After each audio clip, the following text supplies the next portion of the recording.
All right, welcome everybody. This is the Influencer Show. Today I have Michele Merkel with me. We're going to talk a little bit about one of my favorite organizations, Junior Achievement.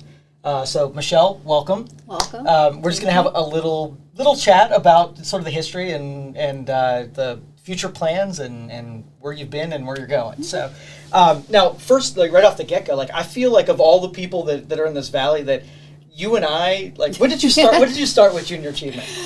So it's been 23 years. Okay. And I know you were at Churchill. Right? And like I was at Churchill in the same building. The beginning of my career was the beginning of your career, and that's kind of cool to kind of watch us still be participating in the same ways that we were, at one time. So 23 years. Yeah, we've known each other for 23 years. Amazing. So you're the president of Mahoning Valley Junior Achievement. Yeah, so when we met, I was program director, and I think 10 years after that, I stepped in the role of president for the organization. So it's been 11 years or 12 years, I think, now as president of Junior Achievement. So when I was in high school, we had Dave Edwards would come into our classroom, and he would teach stocks. I mean, and I thought, the way that he taught, I don't think he taught directly from one of the programs, but because he was a broker and an investor, he had us pick out individual stocks, and we would see how they trended over time. I learned more about finances through that little short stint than in all of my high school career. And it's good that you did that. Yeah, Dave was a longtime volunteer. I think he taught for our economics program. So it was a full semester course, and there was a portion that talked about stocks but didn't go in depth. So he, as a volunteer, which we do allow, can go, what we call them experts, right, and then go on those topics. But I have to say this year, we just rolled out called JA, Take Stock in Your Future. And so we were piloting the first program this summer with upward bound students at Youngstown State University. Okay. So after today's presentation with you, I have to go on to a Zoom call with our volunteers and upward bound staff to finalize the logistics and how we're going to implement this program in a virtual environment. Yeah. So how is that working? I mean, I'm sure you've got, it's probably night and day different, right? Yeah. Yeah, so give me the pros and cons that you guys are struggling, where you're grappling. Like everybody else, we had to quickly adapt. We were fortunate because we were an organization that was slowly rolling out our what we call blended learning programs that were on a learning management system. So the PowerPoint presentations, guidebooks were all accessible online. And we were slowly implementing in the school systems prior to the pandemic. But the feedback that we were getting from the educators and the volunteers, they didn't want to necessarily be virtual. They wanted to be in the classrooms. They wanted to hand out the worksheets and the activities, and less of the PowerPoint. So we did get a lot of resistance from educators. Then the pandemic hit. Right. And once the pandemic hit, then the request came from the educators, what do you have that's blended learning that we could do with the students? So, I mean, it quickly shifted. And I think all of the staff, we had to update all of our technology. We didn't have cameras on our computers. We physically had our computers, we didn't have laptops, so we weren't mobile. So we had to get that taken care of. And then staff, of course, we were required to work from home. And so we had to set up our phone systems. Then we had to learn all the platforms everybody was using. Google, MS Teams, Zoom, which was the best platform. Pretty much, I think working with 4 counties, everybody was across the board in the platforms that they were using. But again, there were some teachers that used different platforms. And so our training changed too with our volunteers to feel comfortable and using those platforms, how to be able to share their screens and, how to make the audio video work and the different glitches. Even today we're doing a J in a day. You've done Junior Achievement. Oh, yeah. Okay, where our volunteers are physically in the school. Well, this year we can't be physically in most of the schools, so our volunteers are presenting virtually through the Zoom platform. And so, what we're having a hard time is getting everybody, like 100 some students admitted at one time, because some of the students were logging off and then re-admitting themselves. Okay, right. So it's a challenge for a volunteer to multitask through that process, doing a presentation, admitting students, answering their chat questions. Some of them, do unmute themselves and ask, but And I'm sure like the irony is not lost here that, you guys have the chance of being like the business and entrepreneur, only influence in a high school kid's career. Yes. And then watch you guys pivot and you guys make those changes. That analog is just amazing because you got to do what you talk about, just in the real world. Exactly. It's pretty cool. And then we had to learn different programs, like even in our network of system, like we had guidebooks, like hard activity workbooks. We were able to turn those into digital workbooks, where the students can just click on there and make a fillable PDF and answer the questions, so they can do asynchronous or synchronous learning and work student-led, independent. We have a JA Innovation Challenge event. It's a pitch competition we do in partnership with Pizza Joe's every year. Okay. And we bring the students to Kent State Trumbull, and basically they have to pitch a new idea, a pizza for Pizza Joe's. And they actually make the pizza and they put it into production. And so when we did it the first year, it was a big success. The students loved the idea to know that there was an opportunity for their pizza to be made and sold in our community. And so the first year that we did it, it was like Lakeview 1, which is in Trumbull County. And it was a Philly Bulldog pizza. And so it was tweaked and modified, working with Pizza Joe's. But even Pizza Joe's entered it into their pizza cook-off here locally, I think for potential development, and the Rotaries have them. They won Best Gourmet Pizza. Very cool. So it was nice. And then they made Pizza Quarterly National Magazine. So we knew that we had something that was adaptable. We don't have to just do it with Pizza Joe's. We can do it with other organizations. So if anybody's interested, new concept of a burger, it doesn't even have to be food related. Right. It could be something. Well, I have a grievance. Like when I was going through the programs, we had the pens. And I liked the pen program, but you guys got pizza? That's no fair. Yes. I know. I was texting Katie before I went on the show because we're going to be judging. And she's like, what kind of breakfast pizzas do you want? So we get fed, too. But we also did the program. We had teachers come down from Conneaut and Ashtabula to see the event, the program. They absolutely loved it. They wanted it for their entire middle school to participate. And we partnered with Dairy Queen. And so they did blizzards. Okay. And then we did a community-wide day where they picked like the top 3 or 4 blizzard flavors, and they said they were going to make those and put them in production. And so they let the parents of the families know that, you can buy their blizzards. And a certain proceeds would go back to the, not necessarily our organization, but to the school district for additional programming. And let me tell you, there was a circle around the Dairy Queen. Yeah. And they normally close at 9 or 10 o'clock. They had to stay open late. I think they raised $4,000. That is awesome. That night. That is really and cool. that's just kind of shows you we're happy that this is an example how junior achievement can truly bring the community together. Yeah. So we teach the students entrepreneurship. They put something in production. They work with a business. They get real life skills. They see something made. They can go out and buy it. They contribute back to the community. So we liked it. But this year for our innovation, we couldn't be live. And so what was nice is Katie and her team we have 6 phases that they have to go through the business plan. So even though it's a pitch competition, the students have to understand market research and development. And so they are marketing towards their peers. So they have to understand what flavors that they're interested in. What they're going to be. Yes. That's beautiful. And then once they have an idea, then they have to take a survey of their peers to come up with that. They also have to develop the cost. So they have to understand what Pizza Joe's, what is acceptable and what isn't acceptable. So when we go back to the first pizza that was selected, the students said, well, you can decide the temperature of your steak. Okay. Pizza Joe's had to go back and say, we can't do that. Right. Any oddities that they wanted to throw on it, like Play-Doh pizza, not going to cut. Yeah, so the steak has to be fully cooked. It can't be rare, medium rare. We can't serve it. Okay. But they go through, their products, and they give a pricing to the students of what each costs and what typically a 12-inch medium pizza round costs. and stuff. So they have to know their ingredients. So if they want to, make a sushi pizza and they want to put caviar on it, it might not be. No. And it increases the price of it that they have it. So we go through the cost of coming up with that. And then they have to come up with a tagline. Everybody has a catchy tagline. Right. With that. So, when it comes with your pizza, what is your tagline? What is going to capture your audience in the first second or so when you're making your pitch?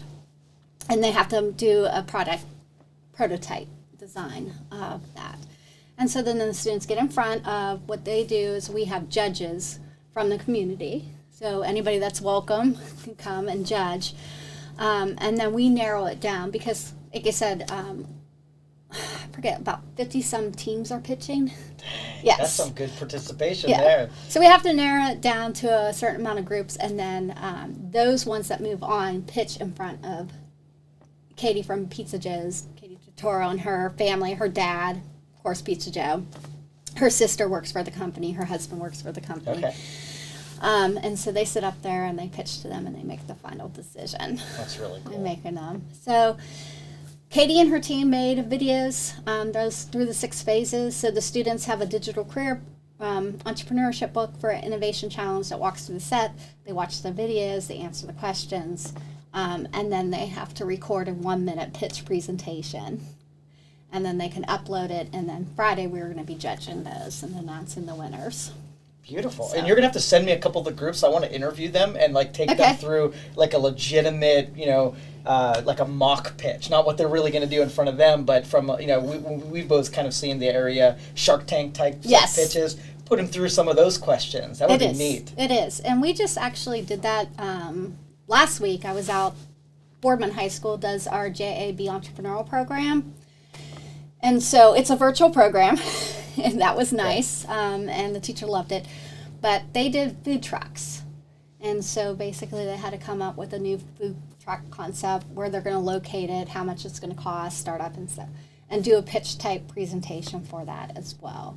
And that's exactly it. So even though I call that more of an introductory to entrepreneurship, we actually fully run company programs, and I'll get into that. It still gets them thinking about location, how much things cost. Many of the students, because it was Boardman, thought the perfect location to set up their food truck was at the Southern Park Mall. Okay, I can see that, yeah. I get it. Nobody had in their financial plan what it would cost to put their food truck in that parking lot. They just thought it was a public parking lot. Just park there, that's all. Yeah, everybody parks at the mall, and I'll catch them when they come in. And that was like a learning experience. Right. And when they do the market research, we had one of the students, his dad owns a restaurant business, but he only serves food, I guess, breakfast and lunch. So he decided his food truck was going to be burgers. And right off the bat, we saw the time that he selected. Well, based on the market survey and the research that he did, he's and his father, he thought morning and afternoon's a good time, and then shut down at 5 o'clock. Okay. You sell burgers. That's right.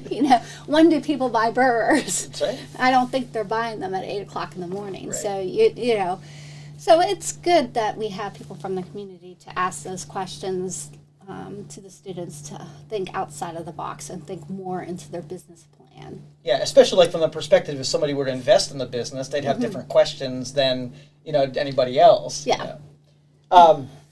Let me see if we have any questions in here first. One of my favorite programs, the Titan Challenge, the one that for the last couple of years, I'm going to tell you that we've done it maybe 4 or 5 years, and I still have some of the kids that call me to this day and bounce business questions off of me. That's awesome. It's amazing because they still remember that that oversight and that mentorship through that game, what I mean, and they still tap into me. But that's a lot of fun. Do you guys still doing the Titan Challenge this year? That was a challenge this year, but yes, we did the Titan.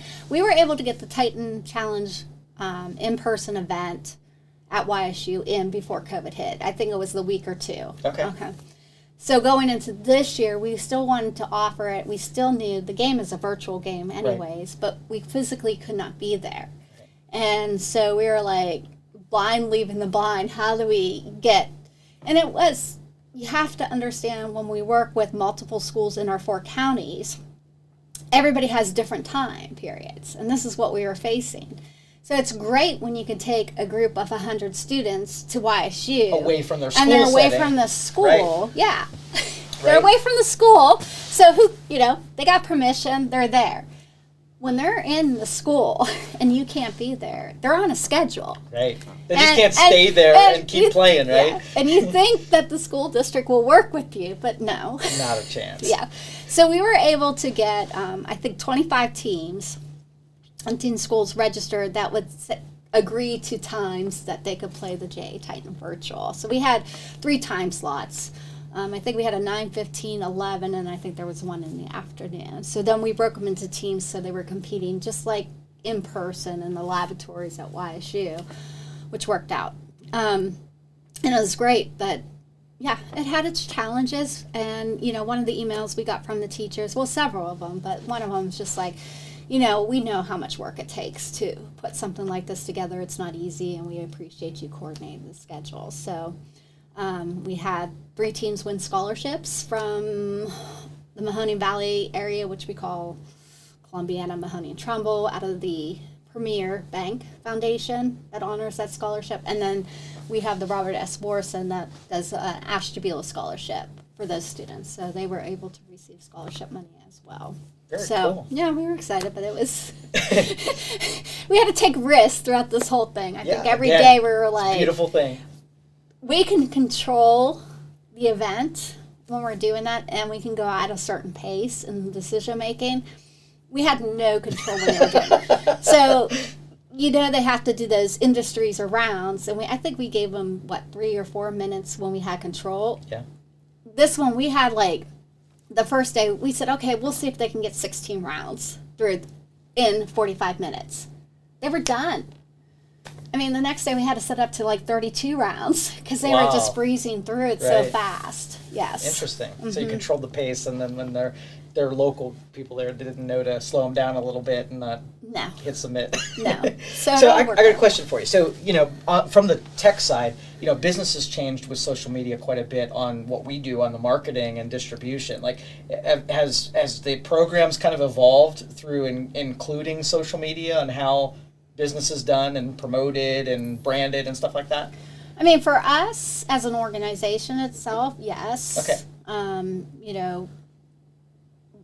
Providing that information out there in the platform. As far as our programs, I mean, as what we tell for the social media, example, our JA company program, which is a full-fledged company. I mean, we have to register them. We have to open up a checking account with them so that they can get credit cards. They go as far as, okay, we want to accept credit cards, so we have to work with the local banks and getting some kind of acceptance for that as well. Wow. And everything. But so in this virtual environment, because the kids could not normally have, Canfield has a store within their school, or Poland sells T-shirts. We partnered with them and to work with Sherman Creative, vendors that they can put their products online. Okay.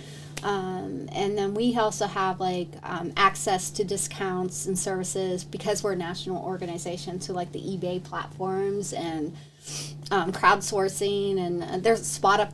I'm trying to think what's the other one, but there's several of them that they have options that they can put their products out there virtually. Okay. and promote their products as well. Yeah, because that next generation is uber familiar with non-traditional methods of marketing and stuff like that. So I was just kind of wondering if because you got to almost treat it. Younger generation consumes things one way, and older generation consumes things an entirely different way. Yeah, and then anything that we do with 13 and under, we have to have school districts, parents sign COPA forms. Okay. Because if they're on the internet, we have to have permission, for them to use these certain sites that they are going on to. It was pretty easy with the school and school districts because we share ahead of time, this is the platform, this is where they're going to be logging on, and what they'll be using, and they'll need access to it. And so the principal or the superintendent signs off on that. Usually once we get that from the school district, then we don't necessarily need it from the parent. Okay. So, yeah. So we're still in JA, always has to deal with liability issues. When we first started with the company program, I had a meeting with principal at Champion Middle School to plan for next year, and she goes, I remember the spatulas that you made, and I still have our spatula. We have cookie sheets, and we had an actual, when I met with Bill Lawson from the Mahoning Valley Historical Society, he goes, we still have your printing press where the kids made the cookie sheets. So really? They had the aluminum sheets and they printed out and they sold them. But then that changed because of the insurance, the liability, right. and what the students using heavy equipment. Right. So we're mostly a service agency, like T-shirts, right. food, something that you can order off of like Sherman Creative and then safely. Resell. Yeah. Yeah. It makes it a little bit more difficult when it comes into production and actually making a product like we did in the past. Okay. So now it's a completely volunteer group. All of your people come from the outside. You tap into business professionals to do most of your mentorship. Kind of tell us about the structure of, if people in our audience want to get involved, how to come see you. So we are 100% volunteer driven to deliver our programs, with the exception of the last year and a half. Teachers can now deliver our programs because of the nice. COVID pandemic. Okay. I mean, because again, we had videotape volunteer sessions or materials. So we had a variety of them. But well, most of my teachers have seen me teach it so many times, they could probably do it anyway, right? But we don't want that to happen. We still want that volunteer. Right. When we can get back to normalcy, we still, because that's the light bulb effect. I mean, you have a child, I have two, and I can't tell you how many times I tell them something.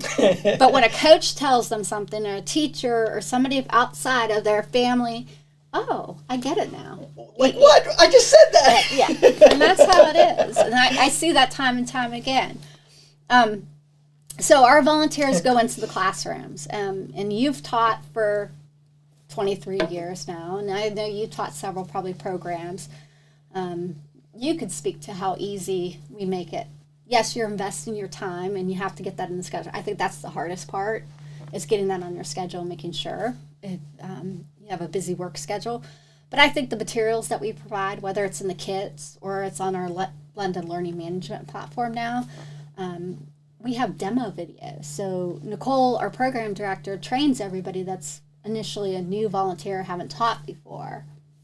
But once you've taught, even if you change programs or management systems, I think it's easy. You got it follows a template. It's very predictable in how it's presented. Yes. And now we have like these wonderful resource videos too, that you can spend 5 minutes watching a video before your lesson. And I'm like, okay, nice. I know how even if I'm doing it last minute, I think it's pretty easy. So, and the kids love it. So, the volunteer likes when they get into the classroom and have the interaction with the students. Like you said, with the Titan, they still reach out to you and connect. Yeah. We see that all the time. I'll see a volunteer and they're like, I went shopping the other day and so-and-so student ran into me and came up and gave me a hug, and we're excited to see me. I love those. Yeah, so it's nice to have this experience. We've had volunteers. I mean, I've had board members that, we want our board members to teach in the classrooms because that's what we're about. But I've had board members that, support JA financially, believe in the mission that we do, but the idea of going into a classroom and speaking to a classroom of students, whether they're elementary, middle, or high school, is terrifying for them. Right. Completely terrifying. And it takes a while to get them, to feel comfortable. Like we'll say, go and observe a class, so-and-so. I'm telling you, those are the volunteers that come back and say, I want to do it again. Yeah, right. I know. They're the difficult ones, but they're the ones that come back and they stay on forever. And teach. But yeah, and it's a good experience for the volunteers too. I mean, I have to say, if you want to work on your public speaking skills, if you want to be comfortable, in presenting to groups of people, perfect. If you're a college student and you need experience, great. And I'm telling you, kids really do need those figures in their life. Some of them don't have someone at home to do that kind of a role, so it is really fulfilling. Yeah. So I think it's a win-win situation. And then I've had a board member speak personally to this at a board meeting not too long ago. I've had board members or volunteers say the same thing. Some of the subject material that they are presenting, maybe they're not knowledgeable, but Jay lays it out so easy that makes you look knowledgeable, right. Makes you look good. Like, I never, I don't know much about stocks, but if I do the curriculum, But at the end of the day, they say, okay, now I know how to do a budget.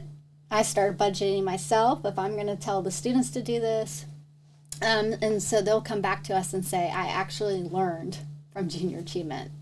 I had teachers. I was presenting to a middle school class, and we were talking about supplemental insurance. I had a teacher that never heard of supplemental insurance. She goes, there's really... I'm like, you never paid attention to the Affleck duck? So cool. But they did, and so that at least, here or there, people are picking up this information of knowledge that you're trying to share. So it might not be a whole class of 30 students, but at least you can walk out and feel good that you got good group of people. Right. And we have to tell our volunteers all the time, when you're speaking to like elementary and middle school students, they might not be applying that until later down, but it'll get back. It's right there. It'll come back up later. But our alumni tell us time and time again, I remember Mr. Danny saying this, or I remember Miss Merkel saying this, and that, light bulb goes off right then and there. So. For sure. So I think that Jay is so instrumental for churning out the next generation of entrepreneurs. And so I want to see you guys be around forever. Mm-hmm. So what can the community, and especially business-minded people, do to support? What's your big needs to do your thing? I mean, 100% is the volunteer need. Giving of your time to go in the classroom to present these topics in financial literacy, work readiness, and entrepreneurship. That is important, to share your experience, your knowledge with our future generation. I mean, that's where they need to hear it from. And we will always have that continuous need for it. We are a nonprofit, so there is that financial. We were affected, like everybody, due to COVID when it came to our special events, because we do a lot of live events, like our bowl-a-thon.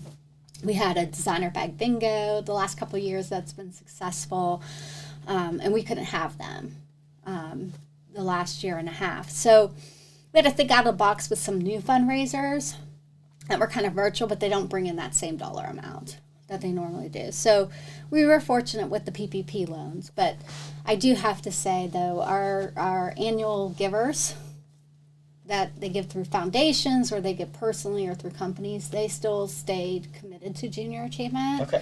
And so, we were able to, keep going in this pandemic environment. Okay, so you'll couple, if somebody wanted to volunteer, you'd couple them with a program, someone who's director of programming, I'm assuming, and then they would place them somewhere? Yes, so we have 4 counties for us. Now, Junior Achievement is a national global organization, so anybody that's listening to your podcast that's outside of the Mahoning Valley area, the Ashtabula, Mahoning, Trumbull, Columbiana counties, we have an office in Cleveland, Akron, Canton, Toledo, 103 offices in the United States. And we have 80 offices throughout other countries throughout the world. So that's awesome. There's a junior achievement near you. All right. But if you want to get involved, we do elementary, middle, and high school students. The program person will see where your preference is, if you want to work with young students or if you prefer to work with the older students. So we get that out of the way. And now we don't send you, if you're from Mahoning County, we don't send you up to Ashtabula to teach a class. Okay, so, we try to hit, a school system, a school district that is close to your work, close to your home, where you live, so you're not traveling. And then, if your subject is financial literacy and you want to teach financial literacy, we'll find a financial literacy program. If you want to do entrepreneurship, we'll put you in an entrepreneurship program. If you want to do something that's work readiness, then we'll find that too. So it's when you volunteer, it's not like you're filling a slot. You are. Right. But we kind of put you in where you want to be. Okay. And how's the participation with host schools? Do you need any more schools to be able to put the programs on? I mean, always? Right now, we're working with about 13,000 students. Okay. 75 schools. And I just got an email yesterday. Campbell wants to work with us and expand elementary. I was out at Champion Middle School and they want to have a program. So, yes, if a school or school district wants junior achievement is interested, then they would contact us and we would set them up to have programs. So, yeah, we're not turning schools away. Right. If you're an after-school organization, if you're a youth organization, if you have a program, we will work with you in providing those programs that you need. So they need professional volunteers to put their time in the schools, and if you have the ability to financially contribute, and also if you're are willing to host any of the programs at your school or program. Yeah. Cool. All right. Any other closing things you want to send out to any of our listeners or viewers? Well, if I don't put this plug in, I think my board member who's handling this committee will be upset with it. No, because of the pandemic, we haven't done one probably for 15 years, but we have a few board members that want to put a golf outing together this year. Okay. So August 9th, Monday, at the Lake Club, we are hosting our first annual, I'll say, bring it back, golf event. And so if anybody's interested in golfing and supporting junior achievement in that capacity, we're trying to make it very fun. That was the goal, not your typical golf outing, but they want to do something at every hole that's engaging, involving in that capacity. I guess because junior achievement's hands-on, and so they want to bring that kind of element to it. But it includes, they want to make nice prizes, nice gifts. We already have like 3 hole-in-ones secured. 2 of them are cars. Okay. Some are cash prizes. We're working on a 4th. So yeah, it's a nice event. Tee off 11. Oh, they want to bring food trucks. If you have a food truck, we're working on that for the lunch aspect, and then dinner at the Lake Club. Do you golf? Are you a golfer? I'm not a golfer. You're not a golfer. So you'll be behind the scenes making it all tick, right? My husband's a golfer. Okay. Yeah. I just don't have time for it. It's something that I'm looking forward in the future when I retire. Okay. On my bucket list. Right. It's not that. It's just that's something that you have to definitely get away to play. With 2 kids and JA, that's something I can't put the time and investment in. Okay. But if you need any either marketing help, or you want us to sponsor anything, or you want us to contribute anything, just let me know. We'll be more than happy to kind of help your event appreciate get kicked it. off. Absolutely. Yes. All right, so this has been Michele Merkel from Junior Achievement in Mahoning Valley. Thank you for listening, everyone. If you do have any questions, you can check out Junior Achievement on all the social media platforms. Also, they have a website for Junior Achievement of Mahoning Valley, right? Yes. So we have a Facebook, website, social media, and if you just search Junior Achievement of Mahoning Valley, you're good. You'll probably hit our website, Facebook, everything. Oh, okay, excellent. Make sure you support these guys. They're doing a critical role for the kids and the influence on if they choose business and entrepreneurship. So thanks again, Michele. Okay. Appreciate it. Thanks, Jeff. Appreciate it. Thank you for listening to this show on Youngstown Studio. If you like our programming, we invite you to subscribe to our YouTube channel, follow our Facebook page, or subscribe to your favorite podcast platform like iTunes or Spotify. This is original Youngstown content, and we would appreciate you sharing the videos and the word about us. Thank you.